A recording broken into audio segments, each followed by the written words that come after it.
I was wondering, what do people really know about our national debt, and what is the difference between a national debt and a deficit? So I kind of want to kind of start talking about that, and kind of give them a little bit of a education about that whole issue. So anyone that wants to jump in, I mean, first of all, let's start with the biggest thing, uh, national debt. What does that mean, national debt?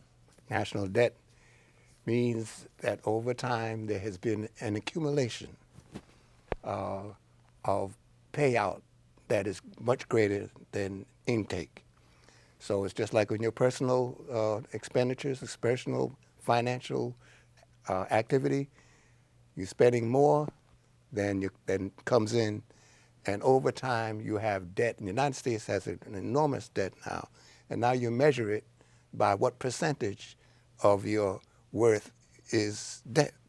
Hmm. See, so that's what debt in itself. So basically, what we're saying is the money that has been coming into the federal coffers, they've been spending more money than the revenue that's been coming in. Exactly. And so each year, when it builds up, and that's the national debt. And the issue that we have now in terms of them needing to raise the ceiling on the debt Right. is because we borrow about 40 cents on the dollar. So if you reach the ceiling and you don't have that 40% to borrow, then at that point, all of those goods and services that are normally supported by those by that 40% is no longer available, and they would have to stop paying salaries and pensions and things like that. A lot of people wonder what do you mean by debt ceiling? If you Hmm. just take your personal credit card, and you'll see on your information about your credit card what your debt limit is. Right. You may have $2,000, for example, as your limit, and if you spend above that or try to spend above that, they shut you down. Right. You can't spend above that, so you have your debt ceiling. The national debt ceiling is not much different than your personal debt ceiling. Right. And if you exceed that, you're in big trouble in terms of the company that you're dealing with, the credit card company. So I mean, and that's the thing that we're so busy with this Anthony Weiner stuff that nobody seems to be talking about this national debt thing. Who really cares about Anthony Weiner and his personal stuff? That's not as important as this country collapsing, because we can't get a debt deal between the Democrats and the Republicans. And I think that again, here we go with the media looking for sensational stories when. If this country collapses, that'll be the most sensational story ever.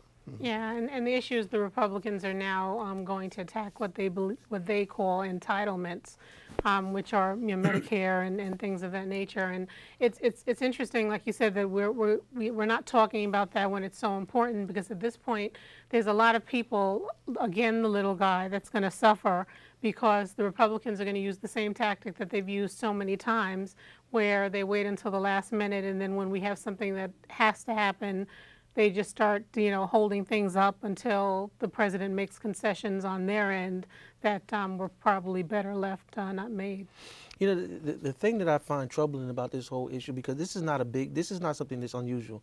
They've been raising the national debt ceiling for a while, okay? And they've done it without any relatively fanfare. So all of a sudden this year we decide it's a political issue, right?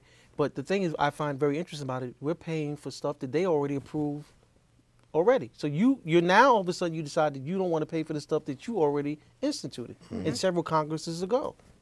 So it doesn't seem to make any sense to me. So I think that Tim Geithner was talking about some of the things that he was trying to do in terms of finagling with the finances to kind of extend it. But I think we have I think it's an August deadline that they have before they come up with an idea. And I'm just wondering to myself, why is it that the public doesn't really know more about this? Is it because we just don't care, or we just don't understand? Is it a failure for media to really pick up on this? You use the word, you mentioned the Weiner story. Right. But the Weiner story may be a little more complex than just the news media. The Weiner story is a scandal that's sort of a refuge, where we can go in and just laugh at somebody else's scandal or get involved in that. It's a lot of fun. It's a distraction. And it's a distraction from the main issues that we don't want to face. And that's a big problem. So we have to look at, we have to have people who are willing to focus in on the issues that are really affecting our lives nationally, locally, and individually. Yeah, and comedians are making jokes about how Arnold Schwarzenegger is probably glad for the Wiener scandal because took all the heat off of him. But the point that you just made is very important in terms of it seems to be a growing pattern that promises, whether they're legal promises or not, are, all of a sudden we turn around and it's almost as if they don't exist.